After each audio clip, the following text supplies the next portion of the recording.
할렐루야. 10월 28일 금요일 새벽입니다. 그리 아니하실지라도 찬양 올려드리겠습니다. 그리 아니하실지라도 감사해요. 주님 뜻을 믿기 때문이죠. 그리 아니하실지라도 사랑해요. 합력해서 선을 이루어요. 언제나 나를 향한 신실한 사랑, 우리를 향한 그 크신 사랑, 우리가 함께 높이며 주를 찬양해. 할렐루야. 하나님께 영광. 오늘 하나님께서 주시는 은혜의 말씀은 구약성경 다니엘서 3장 1절부터 18절까지 말씀이 되겠습니다. 구약성경 다니엘서 3장 1절부터 18절까지 말씀 중에서 17절부터 봉독해 드리겠습니다. 왕이여, 우리가 섬기는 하나님이 계시다면 우리를 맹렬히 타는 풀무불 가운데에서 능히 건져내시겠고 왕의 손에서도 건져내시리이다.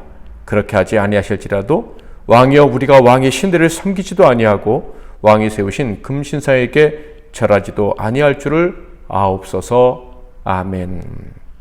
오늘은 그렇게 하지 아니하실지라도, 그렇게 하지 아니하실지라도 라는 제목으로 하나님 말씀을 상고하겠습니다.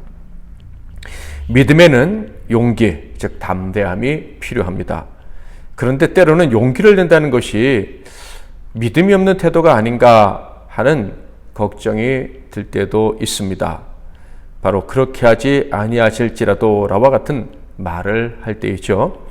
예를 들면 어떤 사람이 심각한 사고나 질병으로 죽음 앞에 놓여 있을 때 그 가족이 다 함께 살려달라고 기도하는데 어떤 한 가족은 살려주지 않으시더라도 하나님께 영광이 될 줄 믿습니다. 믿음으로 용기를 내서 하나님의 주권에 모든 것을 맡기는 것이죠. 그런데 그렇게 기도하면 기도하는 그 자기 자신뿐만 아니라 옆에 있는 분들까지도 이 기도 이렇게 하는 사람은 좀 믿음이 부족한 것이 아닌가라고 오해를 할 수도 있다고 생각합니다. 그런데 분명한 것은 무엇입니까? 삶과 죽음의 문제는 오직 하나님께만 맡겨야 한다는 것입니다. 그것이 우리 택함 받은 사람들, 곧 하나님의 자녀일 뿐만 아니라 스스로 주신 자유로 하나님의 뜻에 복종하기로 한 종들이 가져야 될 태도인 것입니다. 이런 태도는 하나님과 맺은 약속이기도 하고요. 이런 약속을 지키는 자에게는 세상이 감당할 수 없는 강함을 주시겠다는 하나님의 뜻이 성취되는 통로이기도 합니다.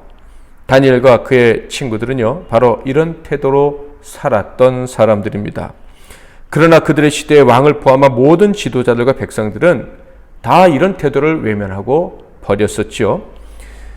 살기 위해 세상을 의지하던 대부분의 사람들 가운데서 다니엘과 이 세 친구들은 오직 하나님께만 삶과 죽음의 모든 문제를 의존하기로 선택을 했던 것입니다.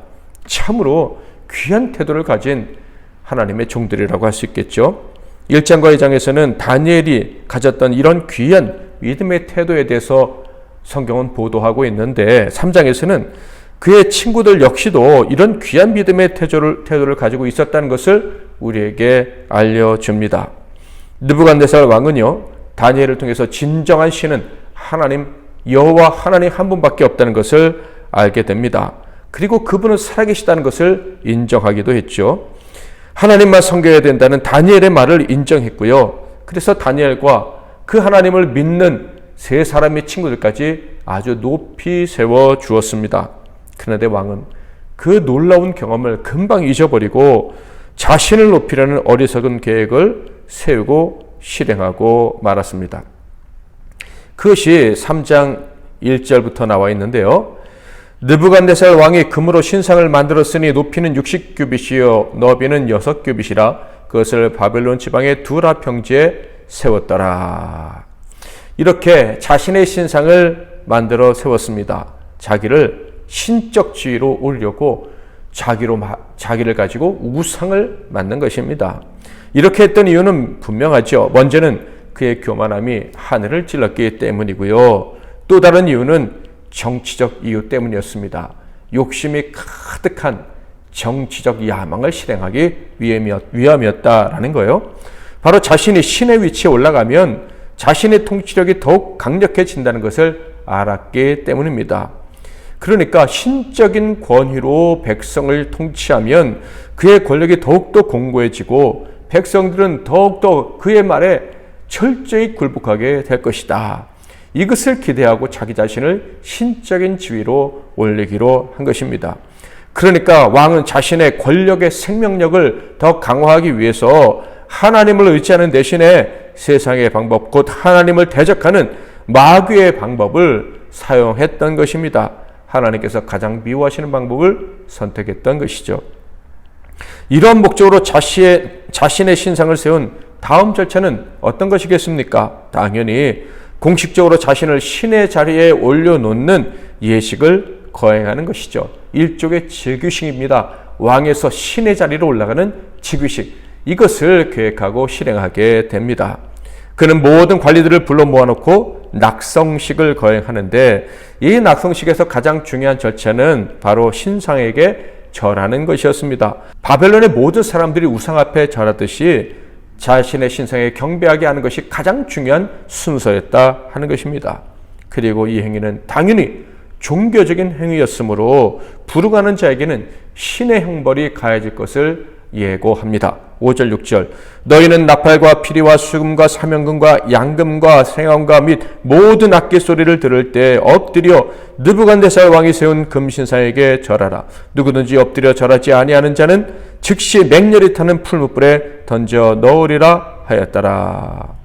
그런데 이 낙성식 중에 우상 앞에 절하는 순서가 마친 지 얼마 되지 않아서 왕에게 다음과 같은 참소가 올라오게 됩니다. 10절부터 12절 왕이여 왕이 명령을 내리사 모든 사람이 나팔과 피리와 수금과 사면금과 양금과 생황과 및 모든 악기 소리를 듣거든 엎드려 금신사에게 절할 것이라. 누구든지 엎드려 절하지 아니하는 자는 맹렬히 타는 풀무불 가운데 던져 넣음을 당하리라 하지 아니하셨나이까.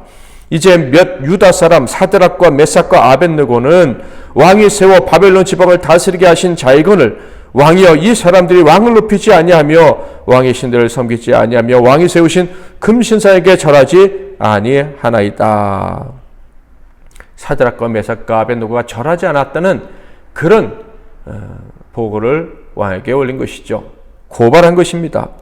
이들의 행위는 왕의 입장에서 볼 때 왕의 명령을 어긴 것일 뿐만 아니라 신의 명령조차 담대히 어긴 행동이 됩니다. 그러므로 왕의 거대한 목적을 방해하는 자들이 등장했다라고 볼 수밖에 없는 것이었죠.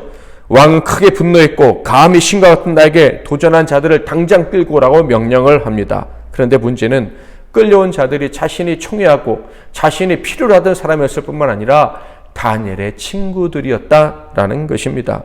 그래서 이 세 사람을 다음같이 회유합니다.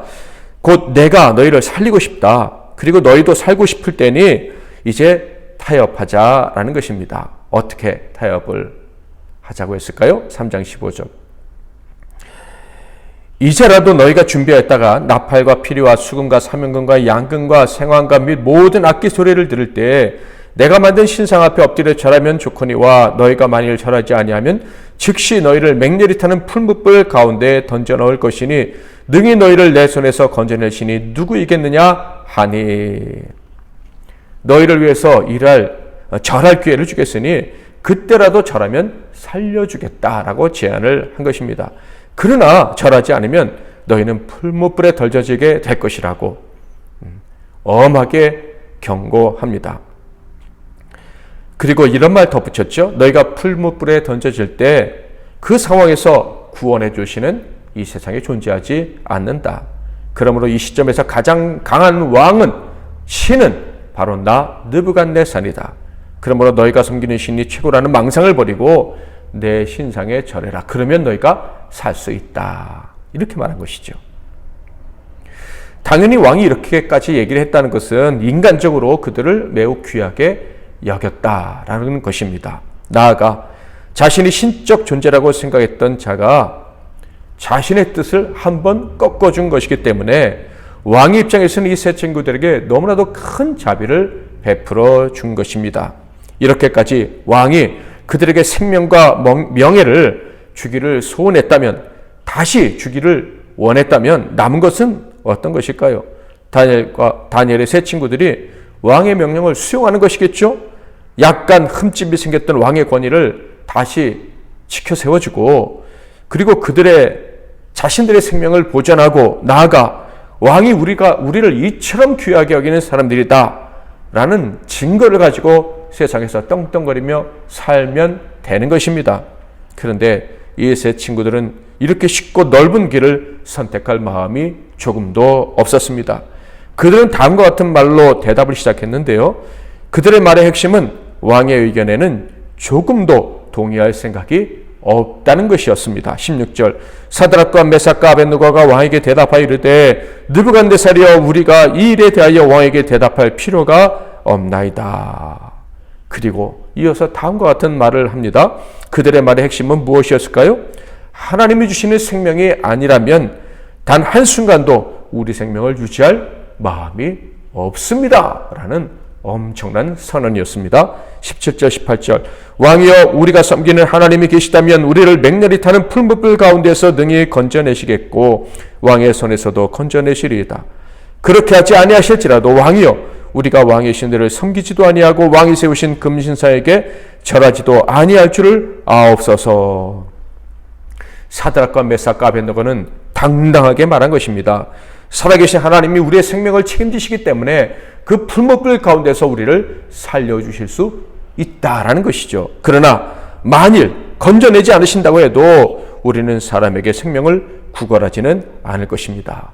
엄청난 용기를 가지고 왕 앞에 그들의 믿음을 고백한 것입니다. 하나님께서 아담을 만드시고 그에게 생명을 부여해 주신 후부터 하나님께서 자녀로 삼으신 자들이 인정하기를 원하시는 것은 오직 하나입니다. 상천하지에 내 생명을 주관하실 분은 하나님 한 분밖에 없다는 것을 인정하고 생명을 주시는 그 하나님을 사랑하고 그분을 의지하는 것입니다.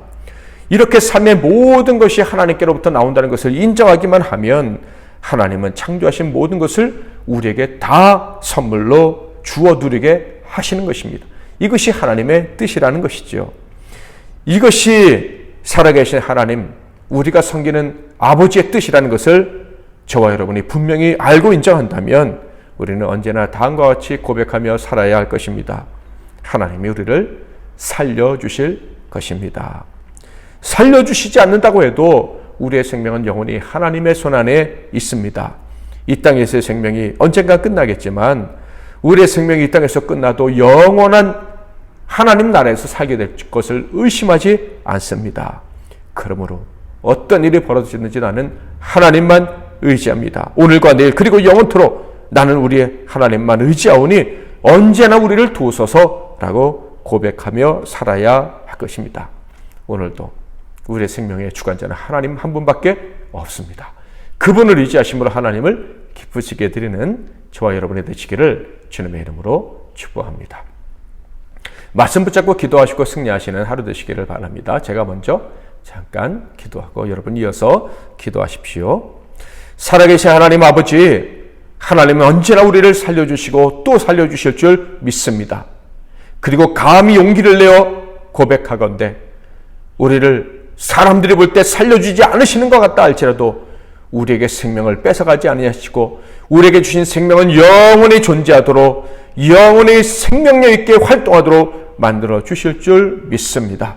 오늘도 우리를 살리시고 또 살리시는 하나님을 의지하며 담대히 세상에서 승리하며 살아가는 우리 MC 나눔교회 성도들과 이 시간에 예배하는 모든 성도들 되게 하옵소서.